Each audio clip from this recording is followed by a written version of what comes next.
গাজীপুরে বানান নদী স্রোতে ভেসে ২ নারীর মর্মান্তিক মৃত্যু। গাজীপুর থেকে বিশেষ প্রতিনিধির তথ্যচিত্রে বিস্তারিত। কসবা টিভির পক্ষ থেকে স্বাগতম। শুরুতেই শিরোনাম, এখন দেখুন বিস্তারিত। গাজীপুরের কাপাসিয়ায় বানান নদীর প্রবল স্রোতে ভেসে ২ নারীর মৃত্যু হয়েছে। আহত হয়েছেন আরও ৩ জন। এ মর্মান্তিক ঘটনায় এলাকা জুড়ে নেমে এসেছে শোকের ছায়া। রবিবার ১৯ অক্টোবর সকাল 10:30টার দিকে কাপাসিয়ার সনমানিয়া ইউনিয়নের খিরাটি গ্রামের নায়েবের বাড়ি এলাকায় এই দুর্ঘটনা ঘটে বলে নিশ্চিত করেছেন কাপাসিয়া থানার উপপরিদর্শক এসআই জাকির হোসেন। নিহতরা হলেন খিরাটি গ্রামের আফিল উদ্দিনের স্ত্রী বিলকিস বেগম এবং তার চাচাতো ভাতিজা রফিকুল ইসলামের স্ত্রী আফরোজা সুলতানা লিপি। পুলিশ জানায়, সকালে লিপি, বিলকিস, দিনা, সালমা ও কচি নামের ৫ নারী বাড়ির পাশের ক্ষেত থেকে কচুরিপানা সরিয়ে নদীতে ফেলছিলেন। এই সময় হঠাৎ তারা নদীর প্রবল স্রোতে ভেসে যান। স্থানীয়রা দ্রুত ৪ জনকে উদ্ধার করে নরসিংদী মনোহরদী হাসপাতালে নিয়ে যায়।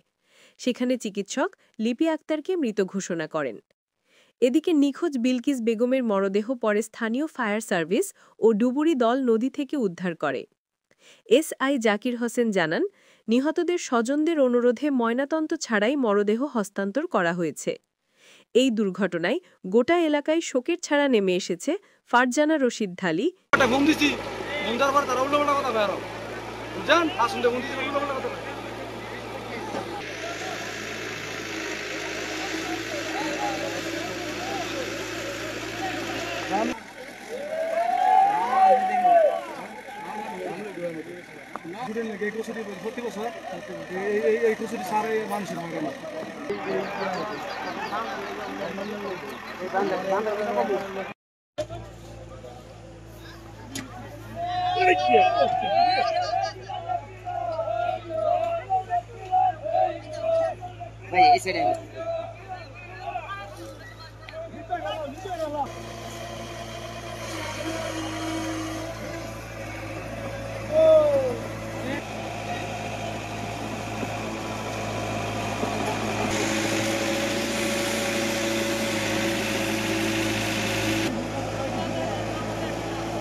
হৃদয়ের কসবা টিভি। কসবা টিভির সাথে থাকুন, কেটিভিকে লাইক, শেয়ার, কমেন্ট করুন। শুনছিলেন বিস্তারিত কসবা টিভি।